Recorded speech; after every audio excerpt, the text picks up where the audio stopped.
Let's go. You're live.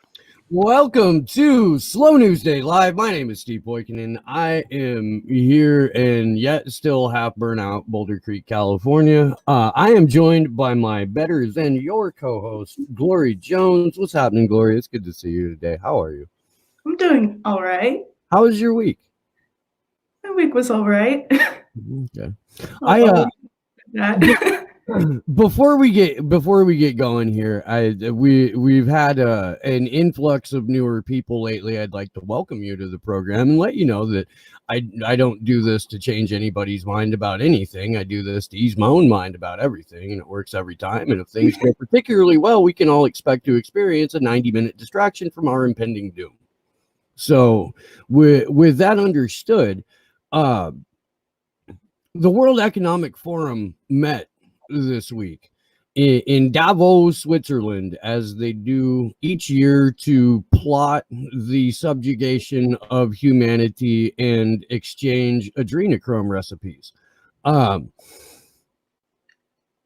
If you guys have been with us for a while now, you know that we've gone into the Fourth Industrial Revolution, the Great Reset, things like this pretty extensively. We've done some thorough deep dives into Cory Morningstar's work. We've had her on the show. Whitney Webb is a frequent flyer here.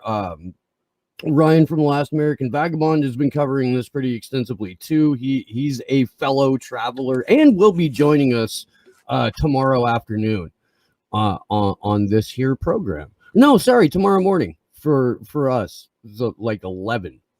Because scheduling is weird. You get welcome to the pre-production meeting of Slow News Day, everyone. I want to thank you all for being here.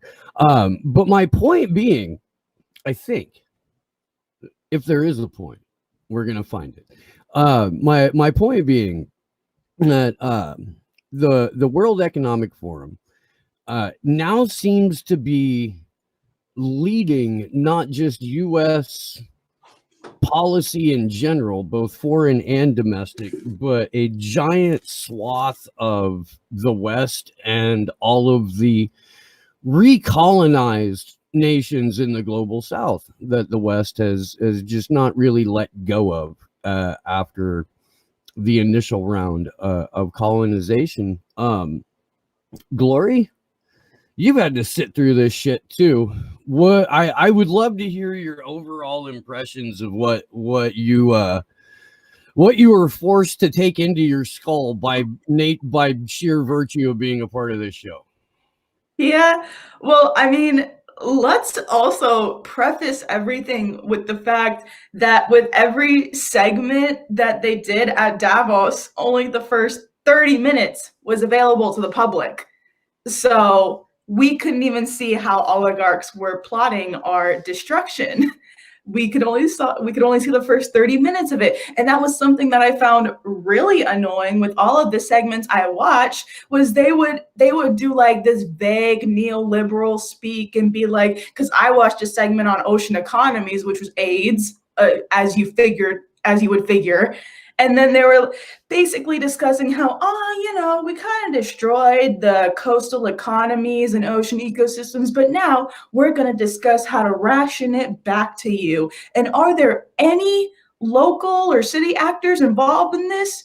Probably not. And then every time they would get to something like remotely specific, the moment they would get to like discussing something even like a specific point, because at one point in the ocean economy segment, they were like, and we're going to talk about the finances behind mangrove restoration and how that plays into this, but we're going to save that for one of our breakout rooms that's not open to the public. It's like, dude, fuck you.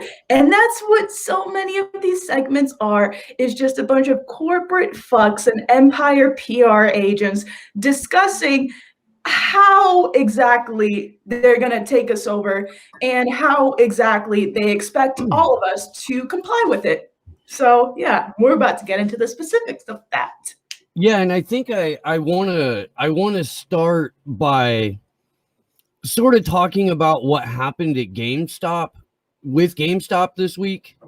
and the market manipulation and the general fuckery, because I love it when Wall Street feels pain. I mean, I just like that's it's fun for me. I enjoy that, dude. I You're do. not alone. And to start off the week feeling like, shit, man, maybe we could turn this into a new Occupy. To go from that to listening to the WEF panel on resetting digital currencies, as I did yesterday, to walk away at the end of the week going, ah, fuck. Well, it was painful, and because I enjoy spreading the pain around and sharing it, you're coming with me on this. Sorry. But I do want to kind of have a broader conversation before we get a fucking psyop about GameStop. So with that,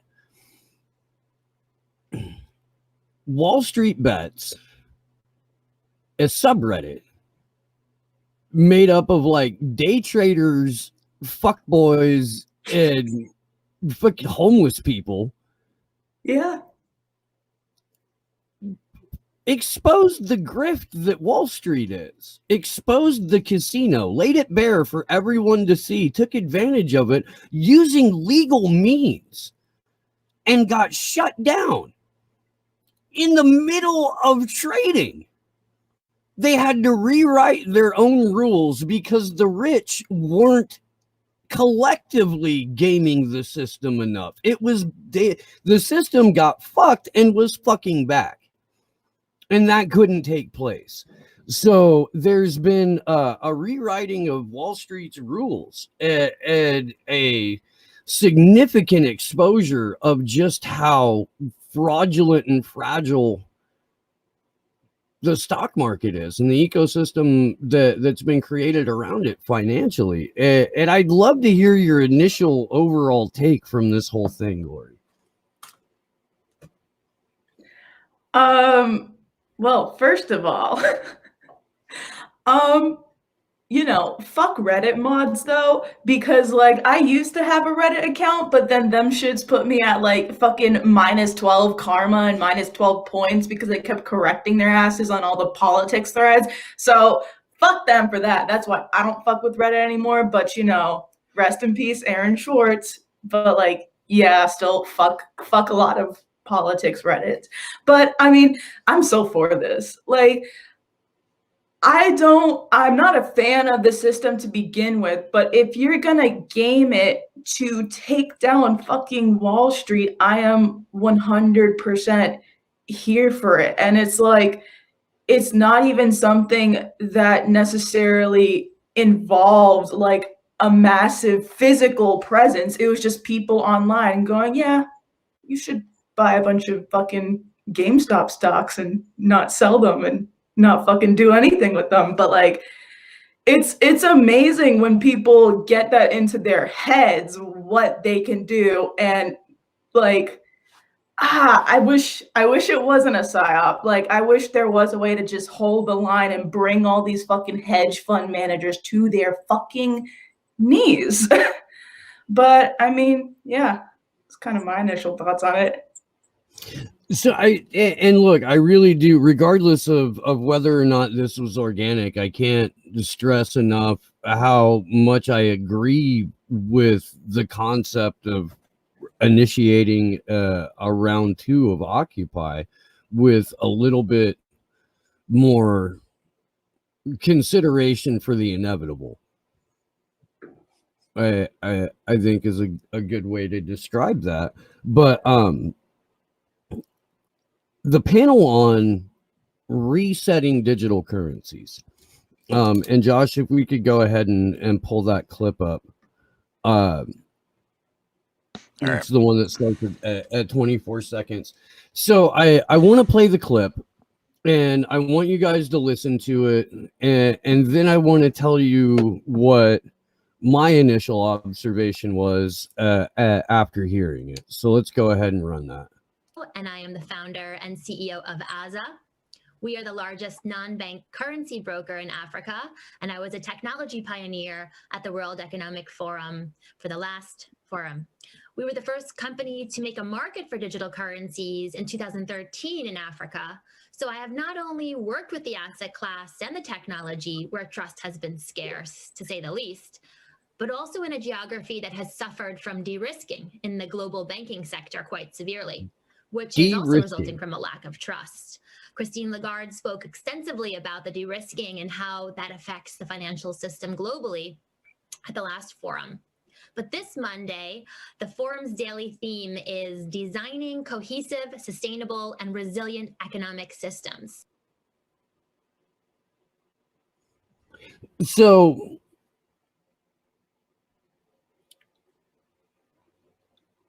what she basically outlined there is that from the point of view of the World Economic Forum, because as she mentioned, she's from the World Economic Forum. Yes, that little white lady does own and operate the first crypto market, I guess what, house, firm, whatever, on the African continent. And yes, the World Economic Forum and that lady's company are, you know, solely responsible for introducing the crypto market to the African continent, not, you know, Africans. But what she's talking about there is the lack of trust that what she refers to as the asset class has in the crypto market. And she'll go on in that panel and they'll discuss the need to build trust in the crypto market and talk about it in terms of it needing some sort of shift, like suddenly, to get the asset class to lose faith in the traditional marketplace, which would be banks and the stock market. Now, this conversation took place Monday morning in Davos, Switzerland, which is 10 or 11 hours ahead of us in California. It's like 8 hours ahead of Wall Street. By Monday afternoon,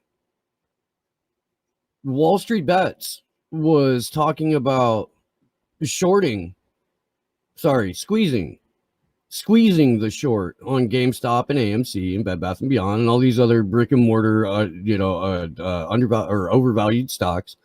And here we are just a few days later from this World Economic Forum panel casually discussing the need for a seismic shift in trust from the traditional banking and stock market to crypto. And now the financial sector has all the reasons in the world to shift their trust from the traditional marketplace to crypto. I would love to hear you guys' thoughts about that. Josh, you too. Sleepy. I mean, they just want to take over all crypto. I mean, let's be honest here. So what's that look like? What's that look like for the crypto world? What's that look like for the people that we know that have been like pioneers in this shit? I don't know, man. It's above my pay grade.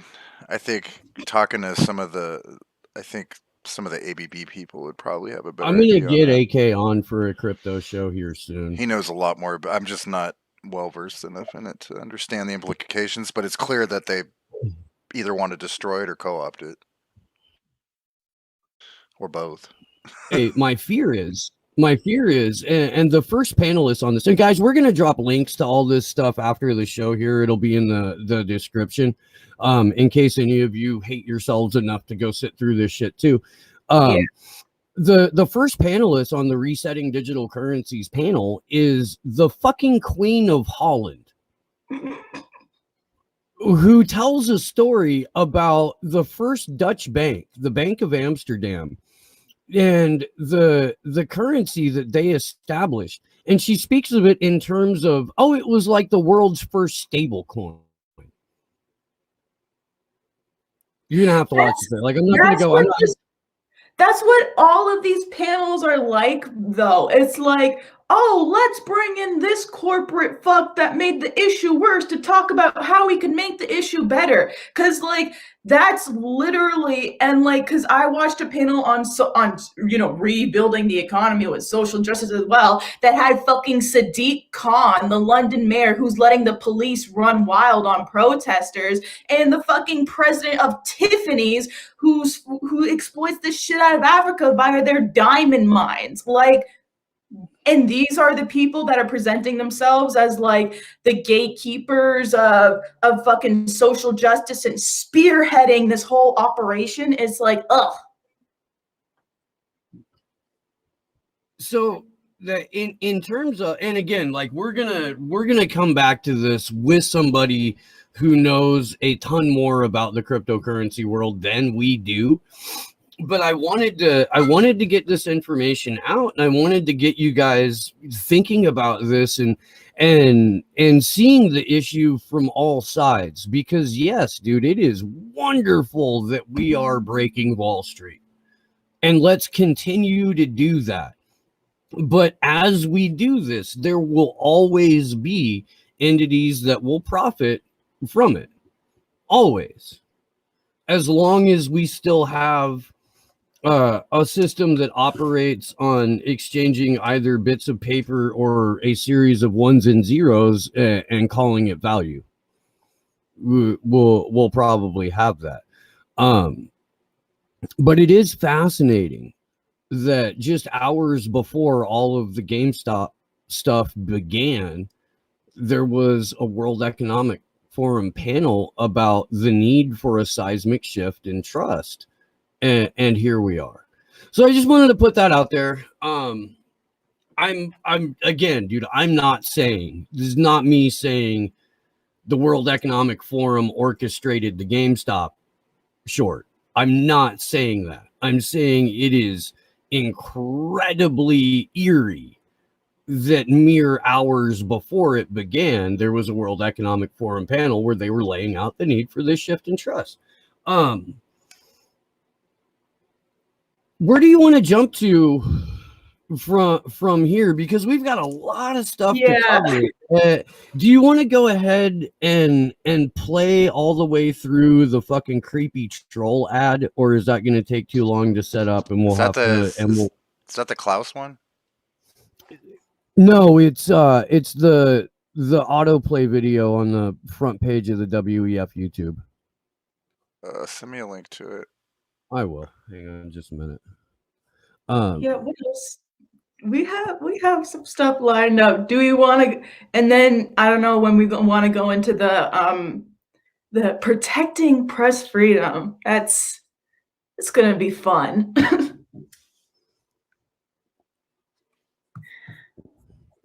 I'm sorry, I'm just getting this. Here we go. There it is. How do you freaking watch the full bit? There we go. Here you are, Josh. I'm throwing it in Element. Give me a minute. I'll have to set it up. We're real professional guys. I thought we had this. But I'm not sure. So, we had a shit ton of stuff lined up. It's just a matter of organizing it. Well, and I'm looking in the chat here real quick. Tony watches closely, saying no injection, no crypto for you. And yeah, look, if we've got if there are, I don't know, if the predator class wants to gain control over the crypto market, then they will, and they'll go with things like stable coins and like the digital dollar and shit like that in order to devalue other coins. It's that the important thing, I think, for people right now is to be aware of what's happening, just so they can stay like with the flow of this rather than have it come over the top of them. Mm-hmm. All right, I've got it set up. You ready? Yeah, good. So this is the World Economic Forum's promo video for the week that just happened in Davos, and essentially what they're doing is trolling the peasantry. Yeah. What conspiracy theory? This isn't a conspiracy theory. All right, I'm hitting play. Boo. Well, in theory, I'm hitting play. On a lot of levels, as economic, environmental and societal frailties have been laid bare. But it's also proved that when we need to, we can act rapidly and restructure our lives. The recovery from the pandemic is an opportunity. We can see rays of hope in the form of a vaccine, but there is no vaccine for the planet. Nature needs a bailout. You don't want to go back to the status quo that you had before simply because it was the status quo that got us here. With everything falling apart, we can reshape the world in ways we couldn't before. Ways that better address so many of the challenges we face. And that's why so many are calling for a great reset. A great reset? That sounds more like buzzword bingo masking some nefarious plan for world domination. Hands up, this kind of slogan hasn't gone down well. But all we really want to say is that we all have an opportunity to build a better world. And it's not surprising that people who've been disenfranchised by a broken system and pushed even further by the pandemic will suspect global leaders of conspiracy. But the world's not that simple. Every one of us has differing priorities, values, and ideas. That's part of why solutions are so hard to come by, and why we all need to be involved in the decision making. Because whether it's politicians, CEOs, academics, activists, or you, we're all about getting people together, even those you may not like, to sit down at the table and develop solutions that work for all of us. But we need enormous trust between the private sector and the public sector for this to actually work. That trust is hard to come by. it's time for people to work together, listen to each other, and build this trust so we can move towards a better world. And we really need one. Because while the pandemic affects us all, it's clear it affects some more than others. The first people who are hit are the people at the front, those who are vulnerable. It is those on the front line who take it first, and that is simply unacceptable. See, at the start of 2020, 1% of the world's population owned 44% of the wealth. And since the start of the pandemic, billionaires have increased theirs by more than 25%, whilst 150 million people fell back into extreme poverty. And with climate change set to dwarf the damage caused by the pandemic, the message from 2020 should be abundantly clear. Capitalism, as we know it, is dead. This obsession that we have had with maximizing profits for shareholders alone has led to incredible inequality and a planetary emergency. That's what you're doing now, you dickhead. But no one can do this alone, and top-down approaches won't get us anywhere, because everything we've learned in our work has shown us that diverse voices lead to better results.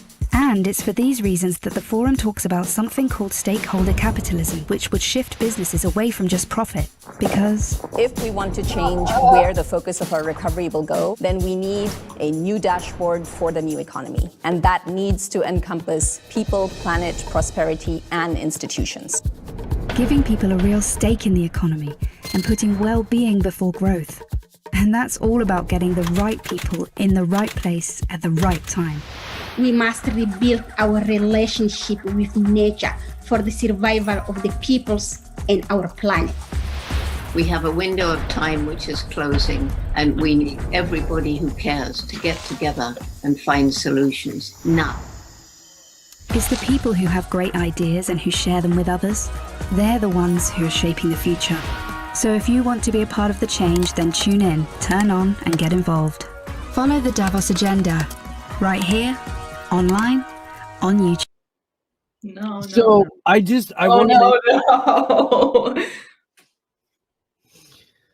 No. No.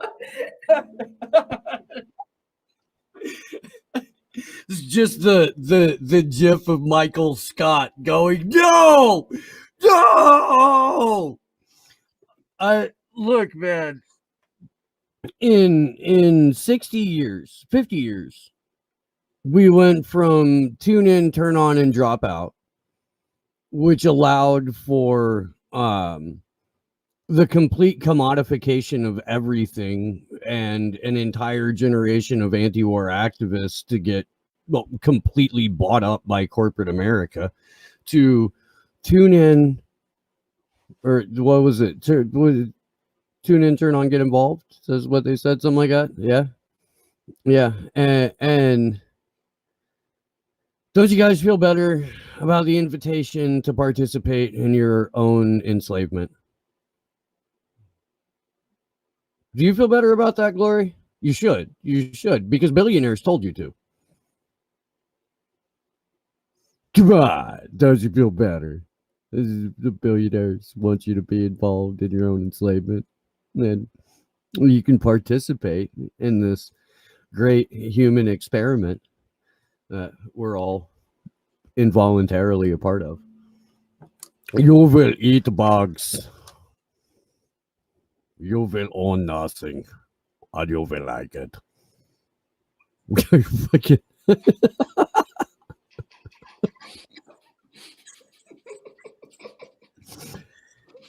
I don't even know what the fuck's going on anymore, man. I see something about the original UN Agenda 2021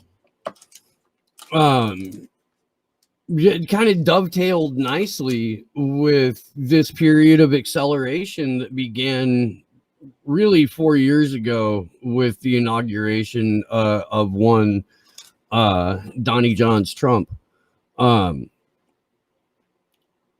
now we're at the point where like the majority of the leaders of the West are using UN Agenda 2030, World Economic Forum talking points in their campaign sloganeering and materials and presentation. And it does like seep over into the week at Davos and the World Economic Forum, because they had presidential also ran Kirsten Gillibrand and oh god, what's his name? Adam Kaczynski. Is it really Kaczynski? Because that would be fucking ironic. Maybe I'm fucking that up. Where are my notes? Kinzinger. Yeah. There we go. Kinzinger. Adam Kinzinger. He was a Republican from Illinois who's pro-TPP, who voted to impeach Trump, who is about as like neoliberal, but still getting. He must live in a part of Illinois where you have to run as a Republican in order to get elected. I think is what they probably from Southern Illinois and not anywhere near Chicago or anything like that. They had him. They had Stephanie Murphy, who is a horrifying woman from Florida. Just, I'm not even sure she's human. I'm not. You'll see. You will. Yeah. Like I don't know if the glitches in communication on her live stream were because her internet was shitty or because her software glitched. Like, I'm not sure yet, but you'll see what I'm talking about. And then Ted Deutsch, also from Florida, also a 3-dimensional sack of shit. Yeah, no, fuck Ted Deutsch. And as we sort of get into the foreign policy discussion as it happened at Davos, I do want to I want to make sure that everybody understands that these are just U.S. representatives and a U.S. senator basically only giving the Biden administration's talking points that they wanted to get out at Davos. So yes, it's probably going to set an overarching foreign policy agenda, because these are the people that they're, collaborating with. But it doesn't. It's not necessarily set in stone, and because this is sort of an activist space as well, like there are always ways to push back against this shit. And here, January, as opposed to 8 months from now when the bombs are already falling, you're better informed and better armed to resist this shit. If we could, I want to work backwards on the foreign policy shit, or at least skip around a bit. And I want to start with, where did it fucking go? The last question that they asked the panel, the one that Ted Deutsch vomits all over, one that starts at 52 minutes and 54 seconds. All right, man, you're killing me. I had it all set up to go in order. Hold on. Oh, okay, well, I didn't know that. Steve, You should have told me. We can do it in order. No, I can do it. It's gonna take me a second. I'm not a tyrant. We can do it the way you set it up. I just didn't know. Which one is it? Is this the foreign policy one? Yes, sir. So in the past, yeah, we're good. There we go.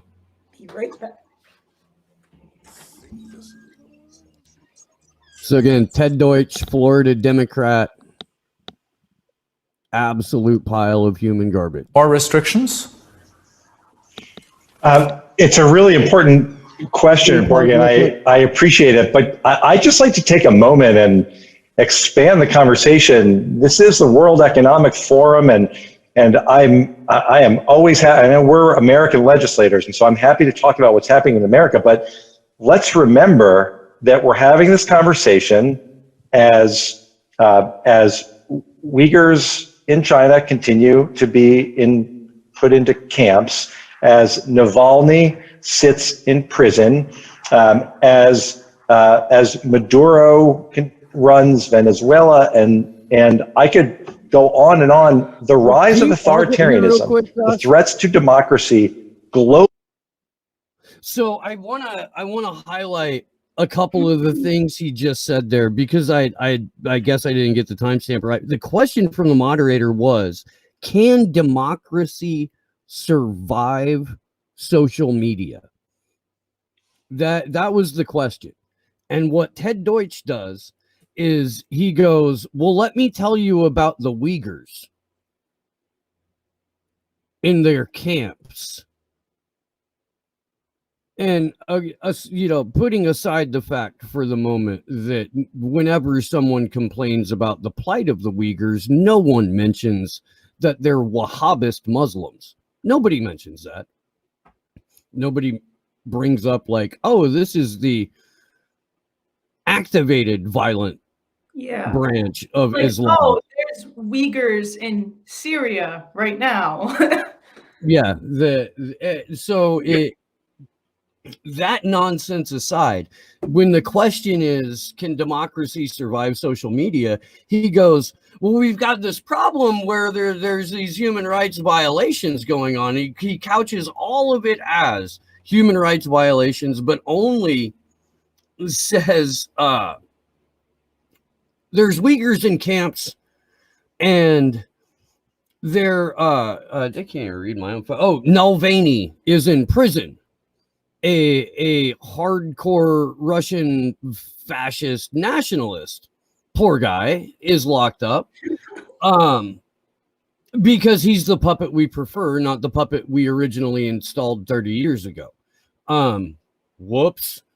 And he says Maduro runs Venezuela.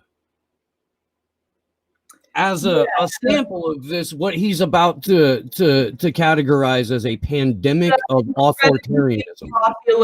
The incredibly popular democratically elected leader of Venezuela, who won elections that are more free, fair, and secure than that of the U.S. Yeah, certainly more free and fair than in Ted Deutsch's home state in Florida. That Nicolas Maduro is part of. Certainly more free and fair than his home county of Broward County. Certainly. Yeah, Venezuela doesn't rely on ES&S voting machines.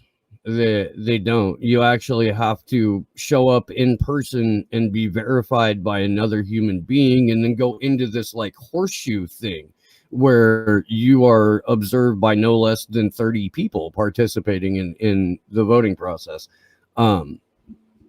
So that's just, well, fucky, if you ask me.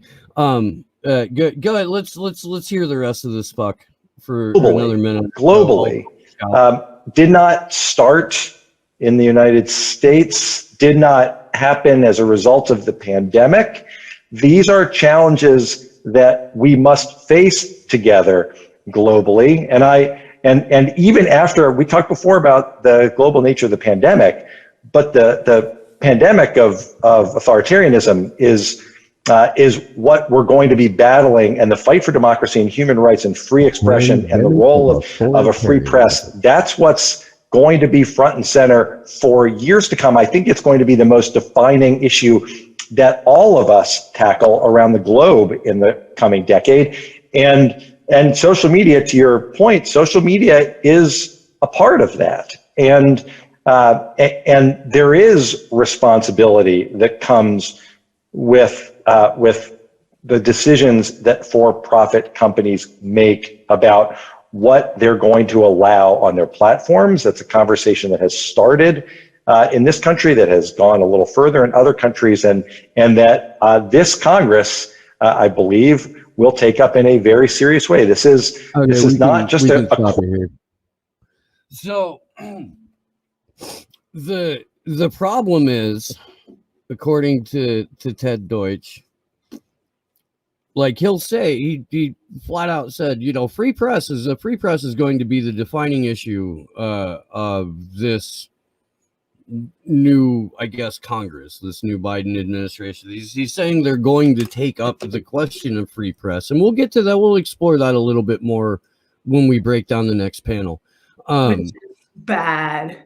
So brace yourselves ahead of time. But the idea that social media companies are somehow going to be, or are currently somehow responsible for what he referred to as a pandemic of authoritarianism, it doesn't give me a lot of good vibes in terms of how the Biden administration in this Congress is going to legislate speech. Glory Jones? Yeah, the fact that shit talking online is going to become a bigger threat to democracy than, I don't know, CIA-sponsored coups or any of the color revolutions that we funded globally, or, you know, a rising tide of authoritarianism and the augmentation of the national security state. The fact that we just have to forget about all of that, all of the surveillance, all of the state violence, forget about all of that to focus on misinformation and online attacks. Like, the fact that that is being framed as the real threat to democracy, as opposed to, like, you know, the states controlled by intelligence agencies, is something that they have done in the next panel we're going to discuss on protecting press freedom. But it's also like this really dangerous shift that makes people forget about who the real perpetrators of violence are.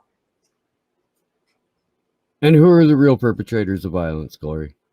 The states, the intelligence communities, the imperialist douche cunts that control policies, Steve. The panel that we're about to go into, it's so bad. it really fucking pissed. Like, I spent a lot of the time preparing for the show today just randomly screaming at my computer. And my studio's like basically outdoors, so I'm sure my neighbors love me. But I particularly, like, on purpose don't have too many neighbors, and they're not like right on top of me. So, you know, they'll have to eavesdrop if they want to hear me pissed off. But let's go ahead and like just get this shit out of the way. If literally go ahead. Literally, like, just start with the fucking introduction of the panel. Like, the host literally, you know what, I won't even say it because you all can watch it. Like, do we have our Sleepy Josh back? Yes. Okay, so yeah, I guess just cue up the whole freaking, or no, we didn't go all the way through the foreign policy panel. Never mind. We still have foreign policy panel shit to go through. Question of certain voices. My bad. No, it's all right. This was like an hour-long panel, and that's a Norwegian politician that's the moderator there, who opens the panel talking about this delightful story about when he was a brand new Norwegian politician and he was brought to meet then Speaker of the House Tip O'Neill and shit like that. Like, that's how long that I'm gonna guess reanimated store mannequin has been a politician. Let's I don't remember how I set up the foreign policy one, but whatever one's the first one, let's go ahead and play that. I think it's Stephanie Murphy. Stephanie Murphy. Let me know if this isn't the right one. Probable robot. I'm not sure if this is a human being or not. You guys in the chat, let me know if you think that Stephanie Murphy is a human being or not. Is this the one that starts at 20 minutes? Yeah, I believe so. Okay. Also, in the past, I saw that President Biden had his first call with NATO Secretary General Jens Stoltenberg yesterday. Will there be a new approach to NATO and Article 5? Can people in Europe look at this differently than they did the last 4 years? I certainly think there will be a new approach, not just to NATO, but to our other alliances and our partnerships across the world. And I think that's critically important in this particular moment. You know, when we look at the global challenges that are facing the United States, whether it's Russia or China, North Korea, Iran, Venezuela, terrorism, pandemic disease, you know, the whole range of issues really can be addressed best when we do it shoulder to shoulder with our allies. And I think one of the big challenges that we face when it comes to nation states, and this is where I think organizations like NATO plays, is that when we think about the bad actors, or not bad actors, I would say maybe our adversaries or folks who are challenging the global world order, what they are trying to do is to cheat the system. Whether that's cheating the system through cheating on trade rules or arms, and they're trying to do so in hopes that nobody. I think alliances and global institutions are mechanisms by which we can hold these actors to account so that they both benefit from the benefits of being a part of the global world order, but they do so with the responsibility of behaving in a responsible way. And I certainly think that we are seeing an era of better relations with our allies, and it makes us stronger on a foreign policy and national security front when we are working together. We can go ahead and stop it there.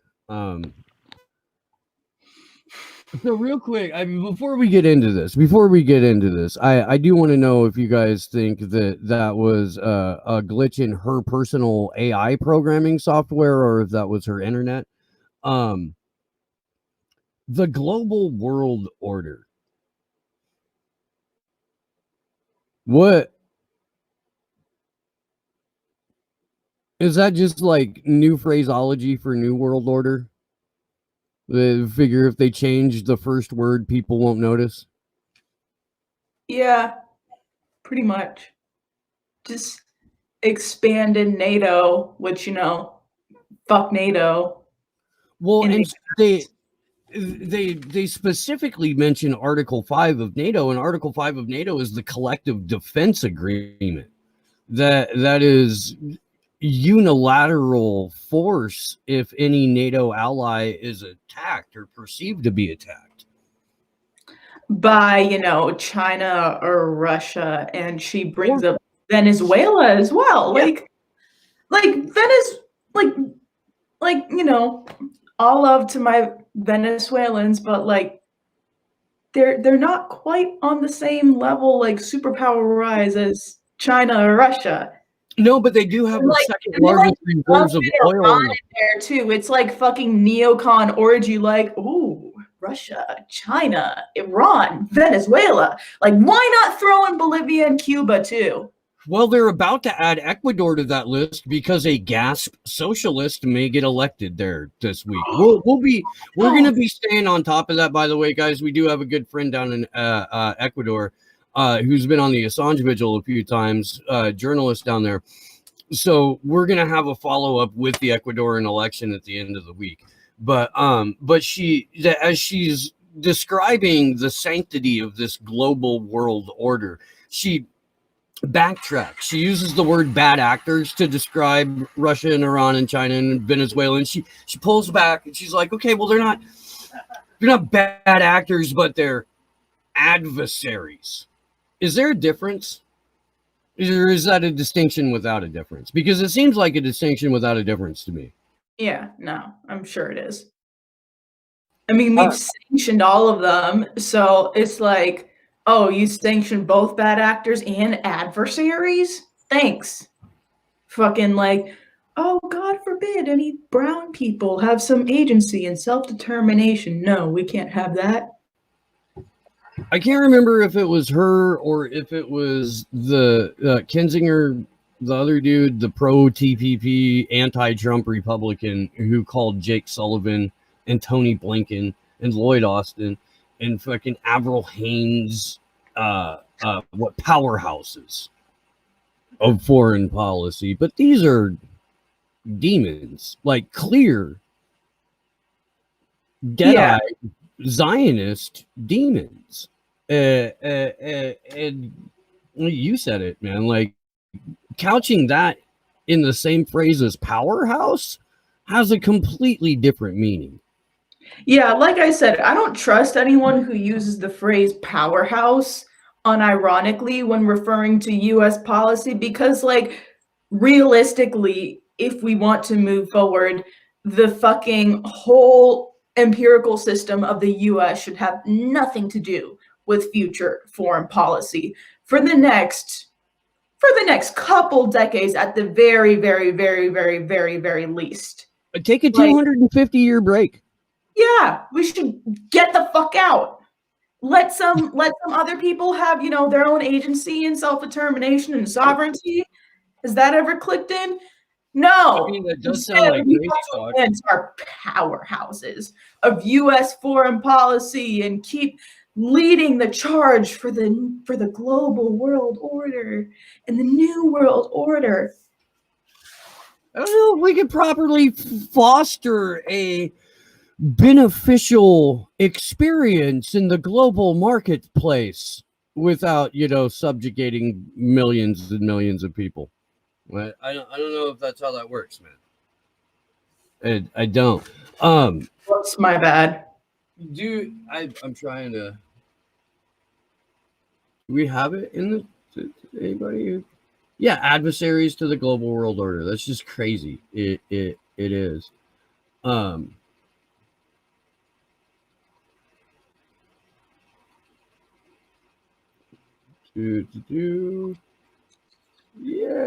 no. Okay, so Stephanie Miller may not actually be a human being. I think that's what I'm getting. Yeah, pretty much. Can we go to the next clip from the foreign policy conversation? I think it's Kirsten Gillibrand. Here. President Xi Jinping on Monday during one of our sessions here in Davos Agenda Week, he really was concerned about the new Cold War. So where are you on this, and where do you think the Biden administration will be heading? I think President Trump's approach to China was deeply destructive. He would create enormous division and created a trade war that really harmed the U.S. economy and different sectors of the economy severely. For example, in agriculture, when I was running for president in Iowa, I talked to pork producers and corn producers and ethanol producers, and their number 1, 2, and 3 buyers were China. So when you're at a trade war and your markets are dried up, it really hurts the economy. President Trump didn't have a plan or strategy in place to deal with technology when he wanted to attack TikTok, for example, as a possible Trojan horse, he not only was extremely aggressive, but then as soon as some of his buddies got in on the deal and had an economic incentive to allow TikTok to stay in the United States, he stepped back. And so that creates instability and it undermines norms. So I want to I want to just kind of break that down for a minute, because the question was, President Xi Jinping is concerned about a new Cold War, and what is the Biden administration's approach to that going to be? How is the Biden administration going to address the concerns of a new U.S.-Chinese Cold War? And she starts by saying Orange Man bad. Yeah. Well, I mean, that's a theme throughout like all of these panels is the whole, like last administration was such an attack on all of our democratic values, but now we really have a chance to change the tide and make things and push things towards back to decency and this new decent world order. And like, that's what a bunch of their panels are like. And it's really weird.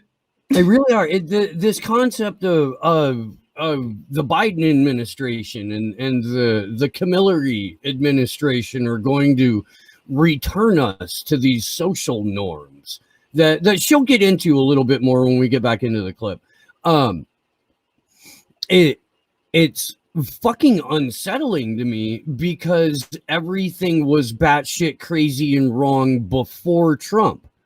And we've got these well-heeled demons telling us, don't worry, peasants, not only are we going to bring you right back to the brink to where you all decided maybe Donald Trump would be a good idea, but we're going to go a step further. And that step further is called the Great Reset and the Fourth Industrial Revolution. Was the thing about TikTok. Like, she highlights TikTok specifically, trying to frame TikTok as a national security threat and a reason that we would have entered a Cold War situation with China, and then says, oh, but like once Trump's buddies got a hold of it, it was different. Do you remember, Glory, who has TikTok now? Is it Oracle or? Is it either Oracle or Microsoft? Yeah, I think it might be Oracle. And I don't remember either of those CEOs being necessarily overly friendly to Trump. More of them, at least the tech sector, was heavily pro-Biden and heavily pro-Camilleri. Like even Peter Thiel abandoned Trump last year once he got everything that he wanted out of him. Yeah. Like there really aren't, like the guy from Gab, I think, is still like the lone holdout from the tech sector that's all pro-Trump. By the way, Slow News Day has a Gab account now. But it's just like I'm just gonna put links on there. You try and like re-radicalize the Gab bros.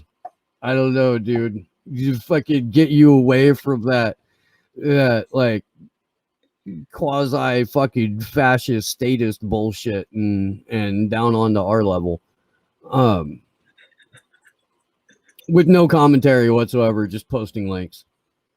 I don't know if I'm ever gonna make like a post for Gab. I'm just gonna drop links and describe them. I'm experimenting now. I really am. We can go back to transformation into a full Nazi is complete.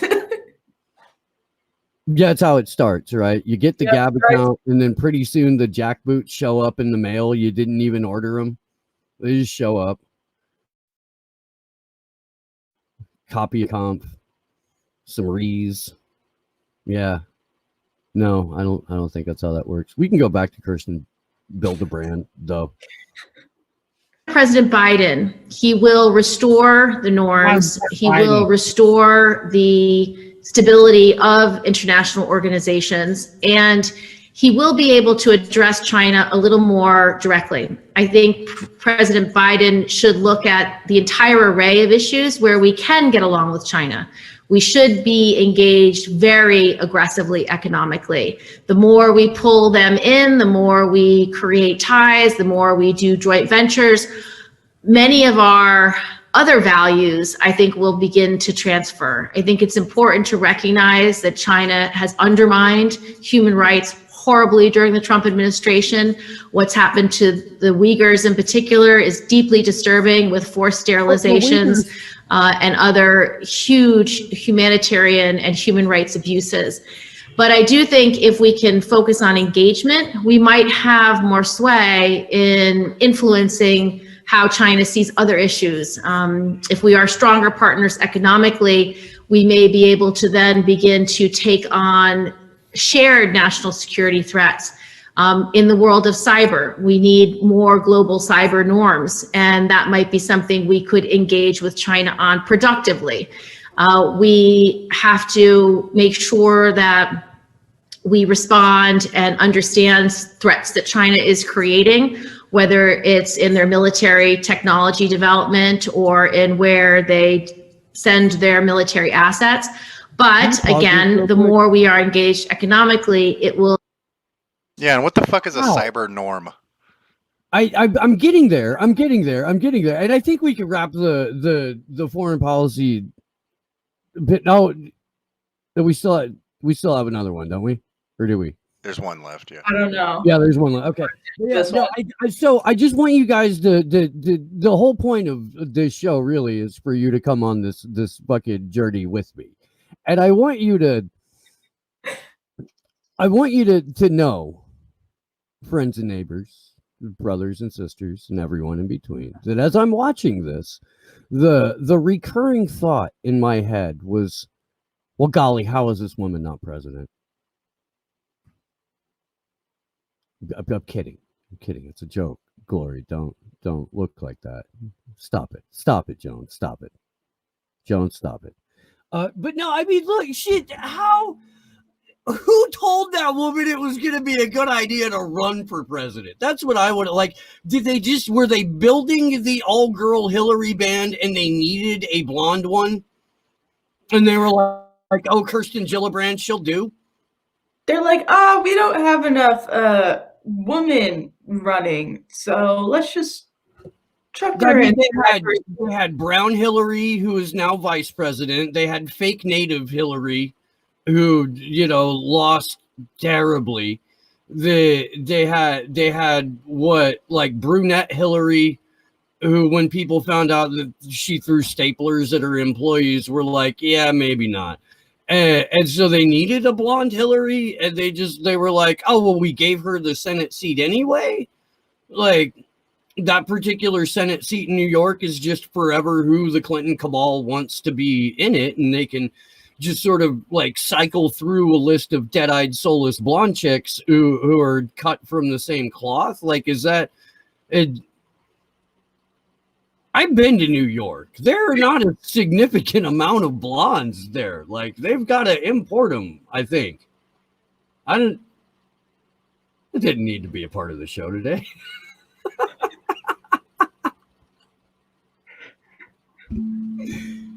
Anywho, Elliot Abrams is in the chat. Just noticed that. I'd like to say I hope you die in a fire, Elliot Abrams. Yeah, fuck you, Elliot Abrams. I appreciate you watching the show. I do. I hope you die in a fire, and I hope you're awake for it. Yeah. Ted Deutsch, Florida Congress critter, looks frighteningly like Ted Weaver. Is this a Ted thing? Do Teds just come out looking like that once they turn 55? I'm not sure. I'm not. But yeah, if we can get through this last clip so that we can move away from foreign policy and onto the free press. It gets worse.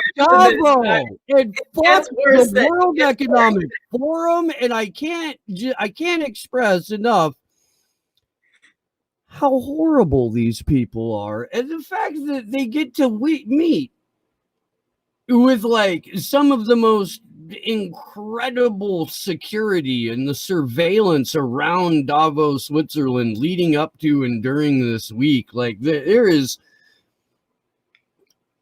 really not too many places on the planet that are more secure than a building at the World Economic Forum where a fucking panel about how best to enslave the peasantry and get them to think it's their idea is going on. Mm-hmm. More restrictions? It's a really important question, Borgen. I appreciate it, but I just like to take a moment and expand the conversation. This is the World Economic Forum, and I am always happy. I know we're American legislators, so I'm happy to talk about what's happening in America. But democracy survives social media. What was that? I don't think anyone could hear it over the video. The question is, can democracy survive social media? Okay. So this politician, Ted Deutsch, decides to not answer that question immediately as soon as it's pitched to him, and instead goes on this weird rant about Russia. Go ahead. Sorry. Remember that we're having this conversation as Uyghurs in China continue to be put into camps, as Navalny sits in prison, as Maduro runs Venezuela, and I could go on and on. The rise of authoritarianism, the threats to democracy globally, did not start in the United States, did not happen as a result of the pandemic. These are challenges that we must face together globally. And even after, we talked before about the global nature of the pandemic, but the pandemic of authoritarianism is what we're going to be battling, and the fight for democracy and human rights and free expression and the role of a free press. That's what's going to be front and center for years to come. I think it's going to be the most defining issue that all of us tackle around the globe in the coming decade. And social media, to your point, social media is a part of that. And there is responsibility that comes with the decisions that for-profit companies make about what they're going to allow on their platforms. That's a conversation that has started in this country, that has gone a little further in other countries, and that this Congress, I believe, will take up in a very serious way. This is not just a question of certain voices and whether or not we deem something censorship or not. This is about how companies' platforms are used to advance voices that pose threats to the very democracy that we celebrate and ought to celebrate, and that we will be defending, as I said, for. You guys, I wish you could have seen Glory's face while we were watching that, because I think I did. Well, no, I mean, but it's small on the screen, so it might have been a little bit harder to tell. But you guys, it was hilarious. Glory, I'm gonna go ahead and let you run with this one for a moment. Oh God. Did he really just say that freedom of the press and protecting journalism going forward is going to be one of the biggest issues? Like, yeah. The audacity, the fucking audacity to say that shit, and then like all throughout, and we're gonna see this one because it gets worse with the press freedom panel. Like, you're gonna see how the fucking, like, how they shift protecting press freedom from a question of, you know, like making sure journalists have access to get news, and, you know, not fucking torturing them when they reveal war crimes, and not arresting them when they're at protests. Like, it's going to shift from that to, oh, how can we best figure out to make sense, to frame censorship as protecting press freedom? It's like, because that's what they're trying to do. And very disgusting and frustrating. Like, get the fuck out of our issue, Ted. So Ted Deutsch pivots immediately on this social media question by saying China bad, Russia bad, Venezuela bad. And he goes on to talk about what he refers to as a pandemic of authoritarianism. I didn't realize that you could be that tone deaf. Yeah, that's. But I get that I get that the World Economic Forum in general is a way for the world's elite to showcase just how fucking tone deaf they are. But like, I mean, the idea that social media companies get to play publisher without having any of the responsibilities or regulations of a publisher, that social media companies get to act as the voice of the government without any of the obstacles or responsibilities of the government, is antithetical to the entire idea of social media and the internet, Ted Deutsch.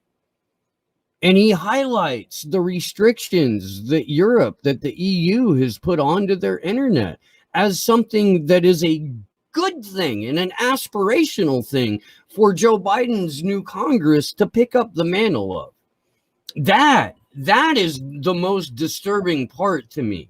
Not that you could make a blanket statement like Nicolas Maduro runs Venezuela as proof of this pandemic of authoritarianism, when the Venezuelans have arguably significantly freer and fairer elections than we do in the United States. That it doesn't set a fantastic tone going into this new administration, which again, guys, by the way, like I called for it already this week. I do think that people should be camped out permanently as a new fucking resurgence of Occupy in every fucking outlet of the oligarchy. Like, don't limit that shit to Wall Street. Don't limit it to hedge funds. Go to the fucking, go to major media outlets. Go to fucking YouTube. Go to Alphabet Inc.'s parent fucking headquarters. Go to Palantir if you can get there. Like, I don't know, it's Austin. They might have literal fucking turrets that are armed. I don't know. I don't. I've never been to the Palantir headquarters, but do that shit. Make this fucking uncomfortable for them. We're gonna. Do you want me to play the first press freedom one? Yeah, let's move on to. We'll segue into the press freedom one, and so like literally right out the gate, it starts bad. Yeah, you can just play the first timestamp from the press freedom video and you'll see, because it gets much worse very quickly. All right, you want to play it now? Yeah. Okay. So I'm going to kick off our discussion, which is dealing with the pandemic and the threat that it's posed to press freedom. But it's not just the pandemic. We're in the middle of an information crisis with hoaxes, vaccination queries, with misinformation, disinformation, people broadcasting as if they're journalists. Who is a journalist? And I want to get all of your perspectives, but I guess I kind of start. You can pause it there. Fucking dude opens right out the gate, just taking a fucking shot at all of independent media. Like, yes, we have an information crisis, all these people online broadcasting as if they're journalists. Like, what do you know about journalism, Steve Poikonen? Like, really, dude? And then Oh my God, it's so fucking stupid. Like vaccine hoaxes, misinformation, disinformation. Ooh, I'm so scared about information being free flowing. That's how I'm gonna go. And that's what this entire fucking panel is gonna be about. It's true. And I just want to make it perfectly clear that that gentleman's name is Adrian Monk, and that doesn't look a fucking thing like Tony Shalhoub. Oh my God. Moving on. Okay. Okay. You're all welcome for that, by the way. Yeah. You're all welcome. Yeah. Whatever. You could probably skip ahead to the clip at 10:20, Josh, because so the lady that speaks at 10:20, her name is Sarah Ellis, and she's president and CEO of a company called GLAD, which advocates and tries to advance, LGBTQIA acceptance. But they're partnered with Wells Fargo and Google and Facebook. And this entire panel, she's trying so hard to push for censorship without making it look like without being just outright just like, yeah, silence everybody. That's her this whole panel. So if you can play that clip starting at 10:20, I think it is. All right. Where she talked, and this is how she frames then President Trump being yeeted off of Twitter. All right, let me find the right one. I think we have two. And I think another thing that's really important to bring up in this forum, there's a lot circulating here, is CEOs' responsibilities, right? You saw in the United States of America 2 weeks ago, now 2.5, maybe 3, the power of 2 CEOs to stop disinformation. And when they finally put this burning, ravaging forest fire out that's been going on for 5 years, what happened was you saw in a survey within 48 hours, the misinformation that was being put out there fell by 76%. So CEOs have a big role to play in this as well. Okay, you can pause it there. What the fuck? What kind of study is she citing? And look, if anybody can point to or show me this study, I'd like, please, dude, please, because I looked for it. I did. I ran a bunch of. I'll do it right now. We'll do it live. But maybe it'll pop up for us. I don't know. But I fucking Oh, well, we got Mike Pompeo in the chat. He's saying 76. Mike Pompeo, Johnny Bolton, and Elliot Abrams have been in the chat today. Hey, by the way, I think this is fucking hilarious, dude. Anybody who wants to make fucking fake accounts of war criminals and come into the Slow News Day chat, dude, like, fuck, hey, this is an egalitarian space, and you are welcome to jump into it. I have like 9 billion moderators who will have a fucking field day with you guys, so I can only welcome this sort of behavior. I can. I wonder if people think like I'm gonna get like mad or freak out about something like that. That would be fucking hilarious. It would be. Let's see, what were we looking for? She said there was a 70, and I quoted it, there was a 76% drop in misinformation.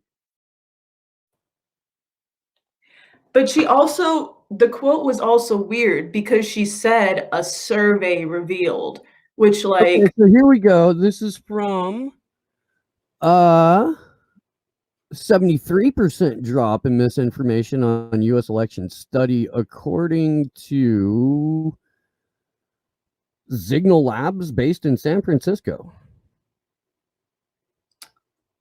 That's right around your end. Can we end. see the study? Can we see it?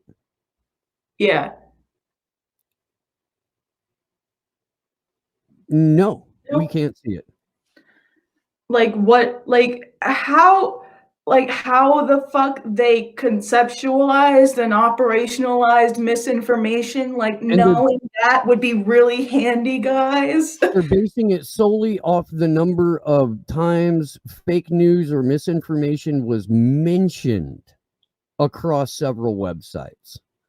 That is how they got their 73% number. Does that seem like I mean, would you run with that? Would you? I don't. It doesn't seem to be even remotely like, I don't know. It seems like bullshit, I guess is what I'm trying. My bullshit detector is a screaming. It is. It's going off, man. Going on. I don't. That's fucked. That's fucked. All right. Anywho, let's go back to this bullshit panel.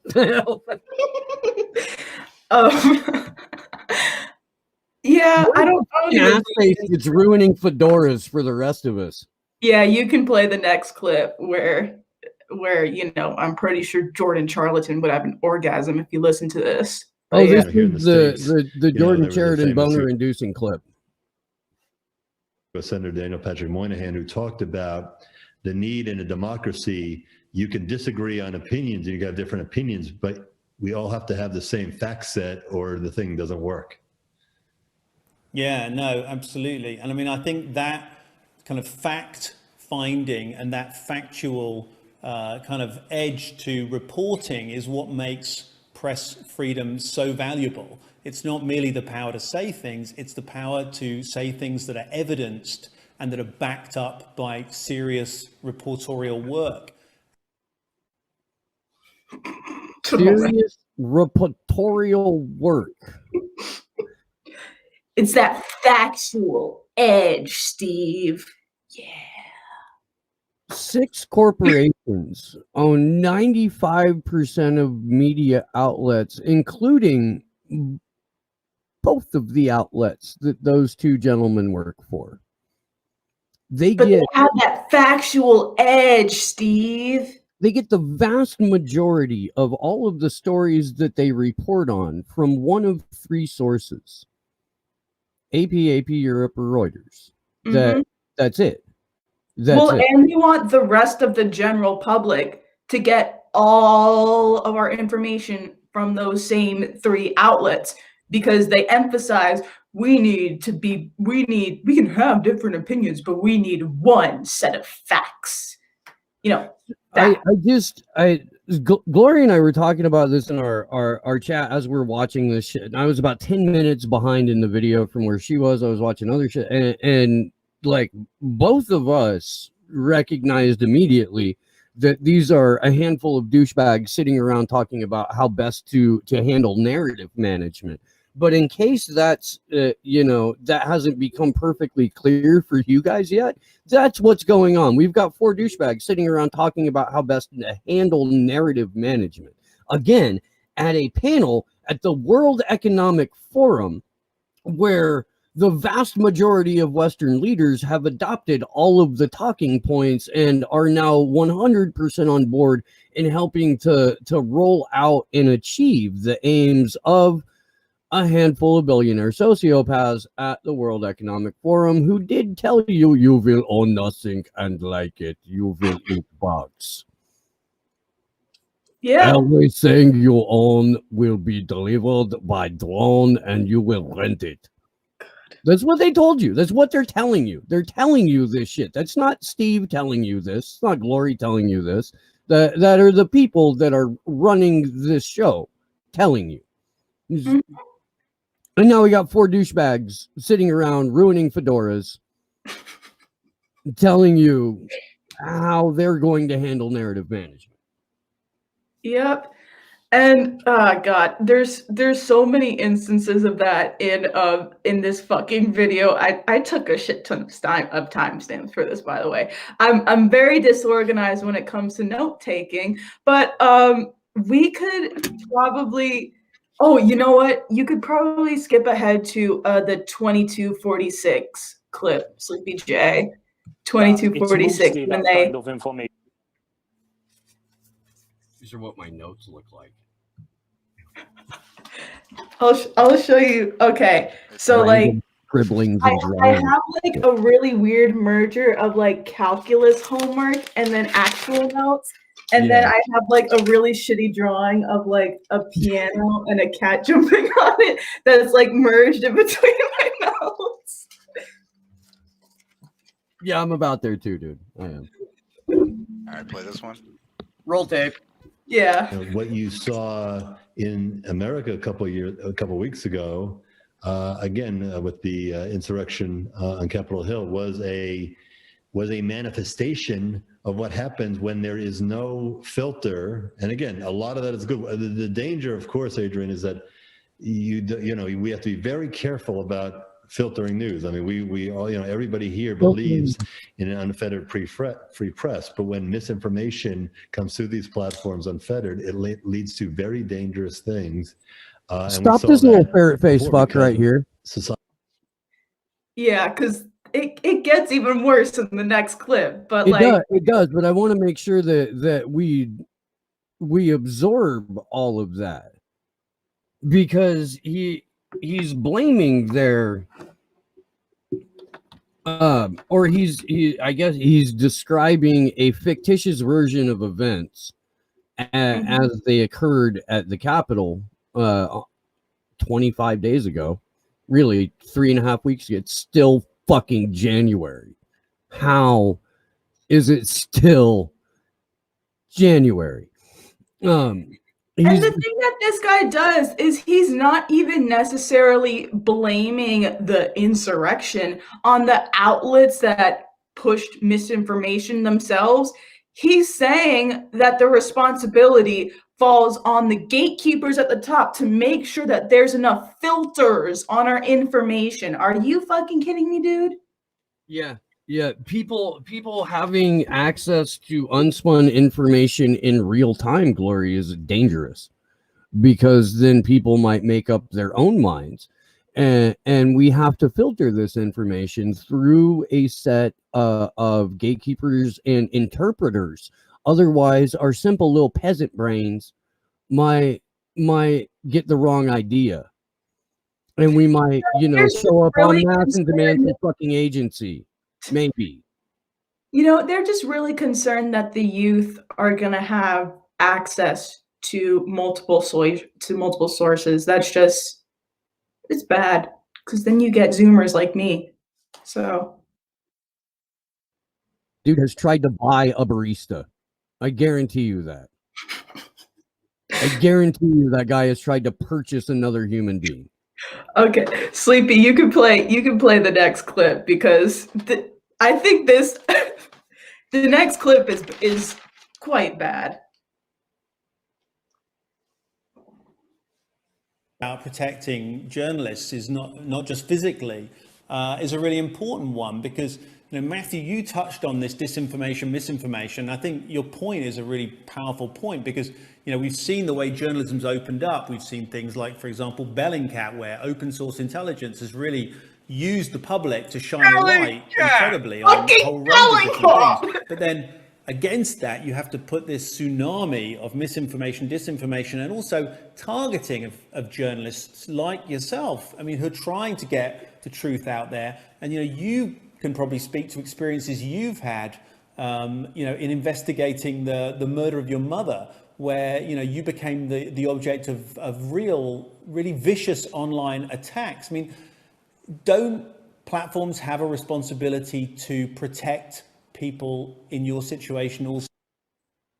Okay, yeah. So, first of all, Bellingcat.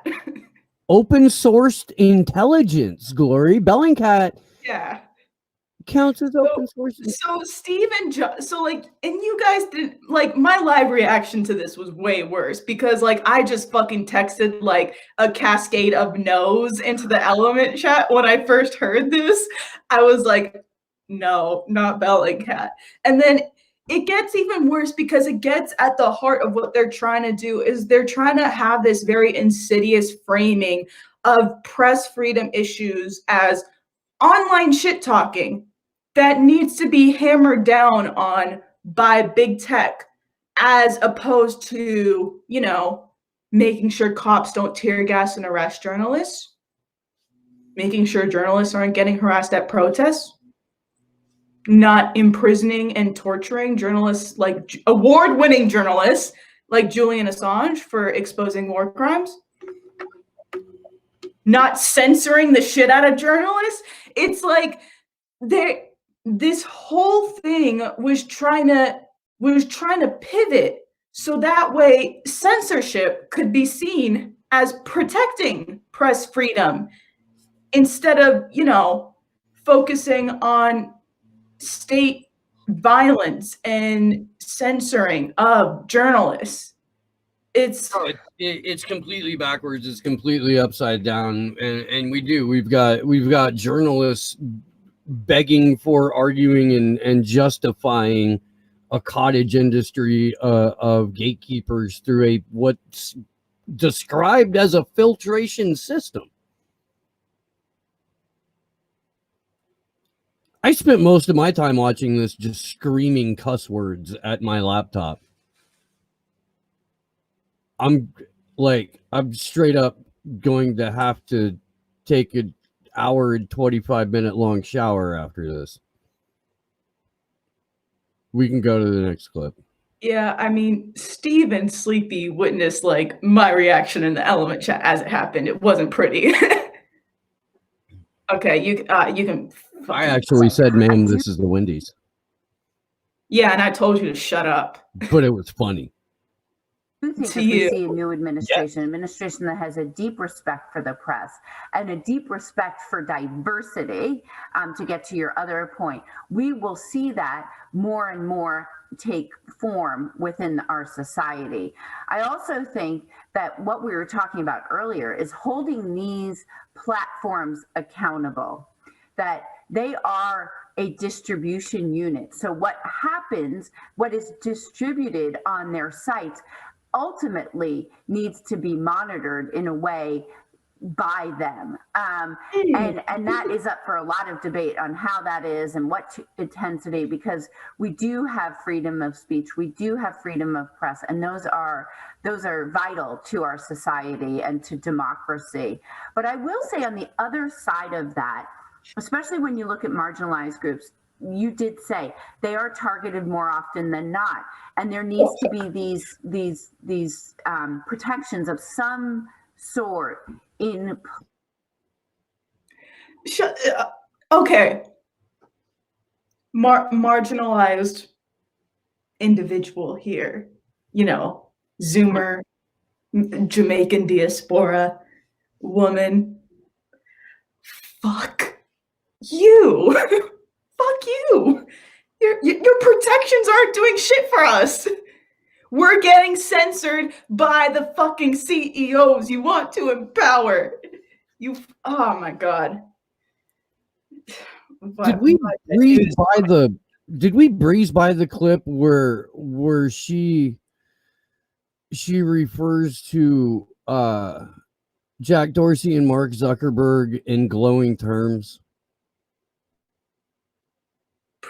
I don't even know. Where she talks about she talks about like the power of CEOs. Two CEOs standing up to misinformation people. You know, the way that this fucking bougie bitch presents all of this stuff just makes me want to fucking like scream, dude. It really does. And nah, but you can't do that, Steve, because that would be racist and sexist. It would be a hate crime because she's hiding behind a rainbow flag while she's calling for all of this censorship. Mm-hmm. And while she's explaining all of this narrative management. And I reject that having a disagreement with someone, it is in and of itself a hate crime. Yeah. You know, but I technically still beat her in the identity politics bingo. So Sarah, go choke on a sack of dicks with thorns that are poisonous. So yeah, that's That's it for the press freedom panel.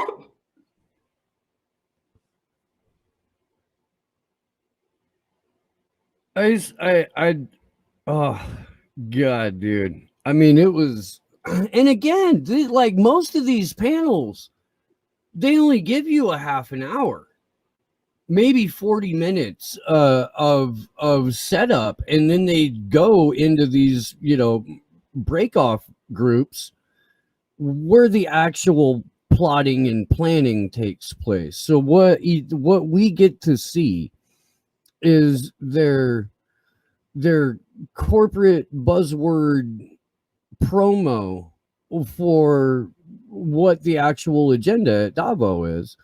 And even then they can't like hide it. They can't contain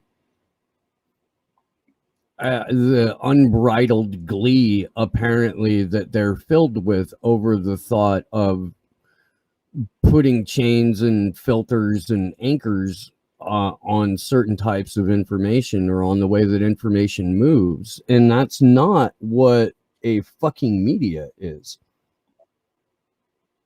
As much as I don't want to watch more than half an hour of these corporate fucks deciding how they're going to filter us all, given that we're the quote unquote subjects they're discussing, in theory, we should at least deserve to see the rest of it. But, there's a reason why we can't.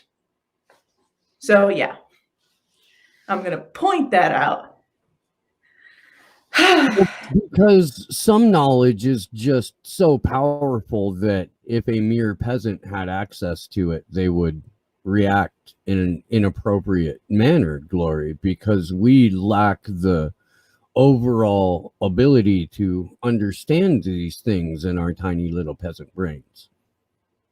And that's why we can't see what the breakaway panels are, because we're not smart enough or cultured enough or capable enough. We're not mega brain enough. That's what it is. We don't have the mega brain. We're not in the club. We're not. And even when they put someone on a panel, there's a panel that we're not getting to, and it's like the opening of Davos where Klaus Schwab basically pitches his book and goes through his new book, and everybody blows him because he wrote a book. And there's like one moment of pushback from an African woman who's there as like the UNICEF ambassador. Yeah. And she's kind of going off on him while at the same time talking up what a fantastic idea stakeholder capitalism is. It's weird. Even it when reminds me of that opening ad that they push out where they're constantly like, yeah, we're going to rally against income inequality and the failures of capitalism and da-da-da and da-da-da. And like, they're going off on capitalism, but then they're like, oh yeah, but stakeholder capitalism, that's what's up. Yeah, the problem is we haven't branded capitalism properly. So we're going to do that with this empty nonsense, meaningless phrase, which in reality means the same people responsible for destroying the planet are going to hijack what's left of it and ransom bits of it back to you that you, in fact, will not actually own, but we're going to allow you to think you enjoy.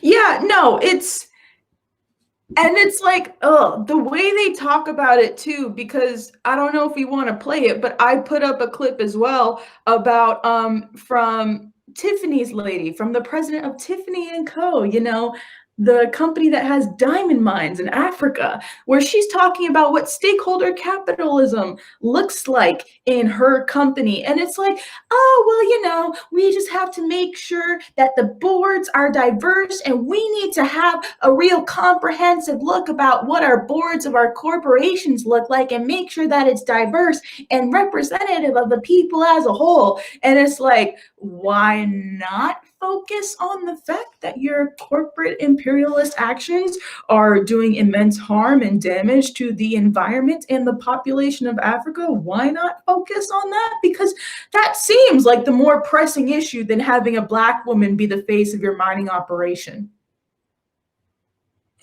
But I'm pretty sure that entire ecosystems understand and will celebrate their destruction if they know that or biological minority was the person who was the face of giving the order for their destruction, right? Isn't that how people work? Yeah, I guess so. Fucking y'all. Oh my God! Wait. So Mike Pompeo too now is in the chat. Neat. That Mike Pompeo and John Bolton and Elliot Abrams, and you got the whole war criminal gang. Yeah. Hey guys, in the slow news fuck you. Eat a Hey, dick.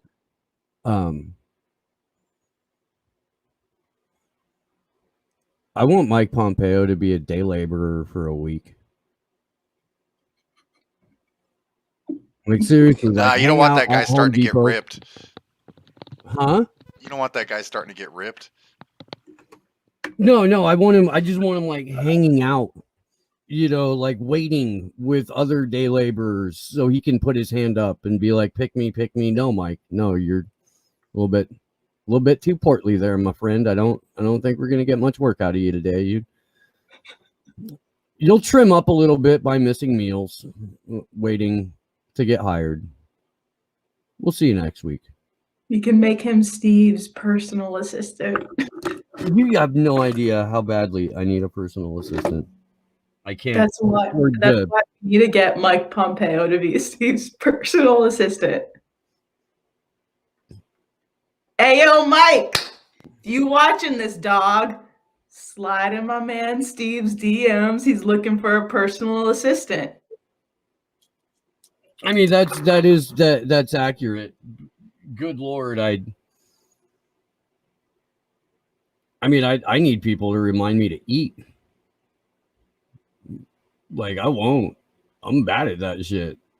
I really am. Fucking like 18 hours will go by and I'll be like, oh, why am I an asshole? Why am I shaking? Am I yelling at inanimate objects? Oh, maybe I should eat. Maybe I should do that. Yeah, that's me. That's me. Y'all, I think that's probably gonna do it for this. For the sake of our mental health. Yeah, and we're not gonna be doing an afternoon Rockfin show today. No, we won't. Because we love our tech guy. Yeah, we do. And we love our chat. But tomorrow at 11 a.m., which is 2 p.m. Eastern, we'll be live with Ryan Christian, except for it's not because there's an accent mark. Christian. I can never get the fucking pronunciation right when there's an accent. Like Christian. Last American Vagabond will be with us. Like pretty much immediately after that. Steve, so you can add the accent on the A. Okay, sure. Pretty much immediately after that, I'm gonna be on with Pasta and Fee on the Convo Couch, and that's gonna be an entire like deep dive into the Great Reset too. And we're gonna get Pasta Steve impression again. Hooray! Pasta does a really bad impression of me. He puts a lot of effort into it, though. He puts so much effort into it, but it's bad. I mean, I think it's all right, but I'm do not. I really sound like that much of a fucking redneck? Is there really that much accent in my voice? I don't know because I don't know because You sound like a stoner, man. It's just that. That's what I thought. Like the fucking gruffy, like scruffiness and burliness of your voice is like hard to replicate. So Pasta puts a lot of effort into doing that.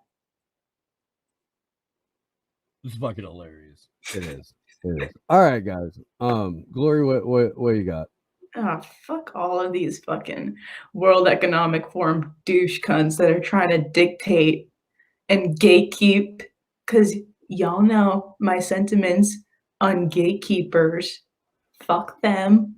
And fuck this great reset. Yeah, that's all I can think of for now. Pretty much.